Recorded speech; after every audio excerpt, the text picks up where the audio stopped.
Neorealism and traditional realism. Overview of Neorealism. In the 1980s, there were emerging debates, especially in international relations, focusing on world politics. Kenneth Waltz is credited for coming up with the theory of international politics, whose main focus is to initiate international theories of a scientific nature that have elicited the debate which has been witnessed, hence giving birth to Neorealism. Neorealism is prevalent in studies related to security matters. It pays close attention to the importance of international system structures and their vital role in shaping state behavior.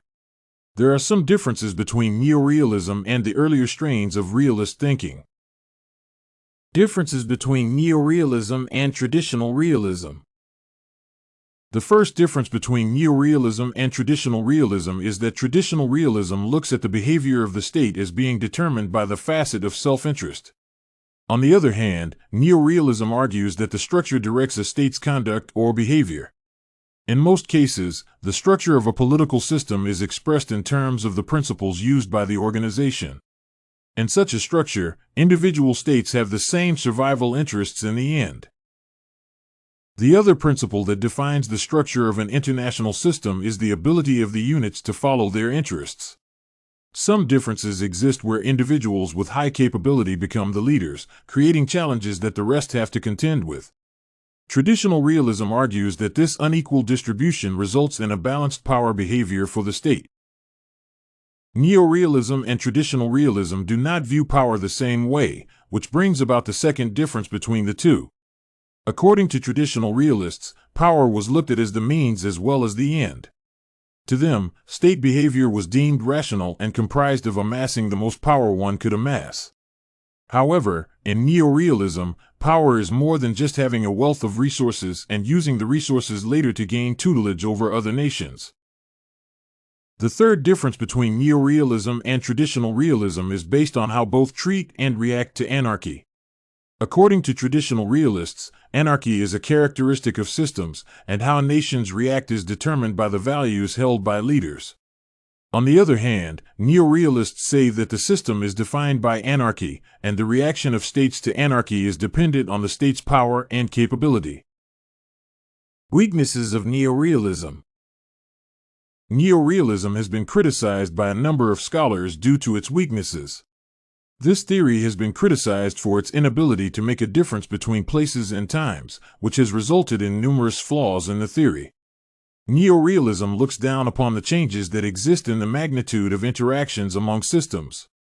Instead, it makes an assumption that unit differentiation can be eliminated as a feature of the international system structure. Nations may be dominant in some performances for some duration of time, but this may change later.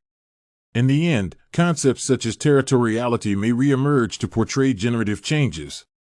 The weakness of neorealism is that it cannot explain such changes because of its static nature. This necessitates the application of other concepts to explain these changes.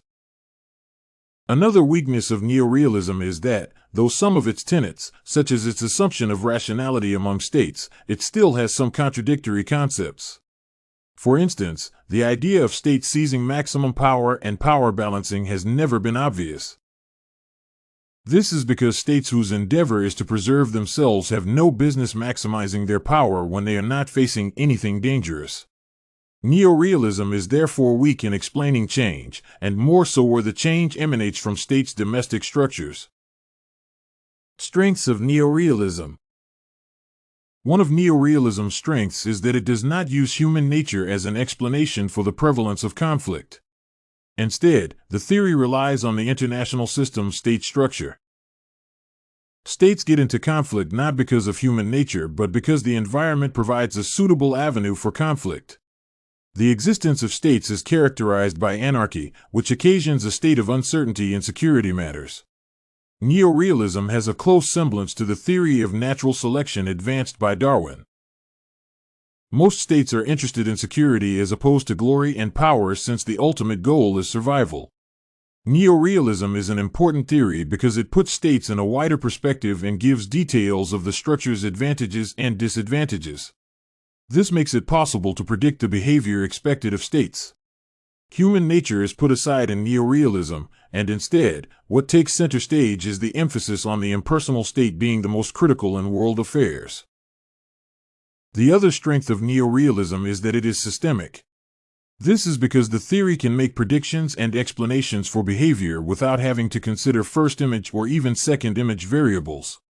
Neorealism explains the behavior of states and their impact on the international system by using third-image variables or structural variables whose level of operation is the same. This makes the approach systemic in the way it operates.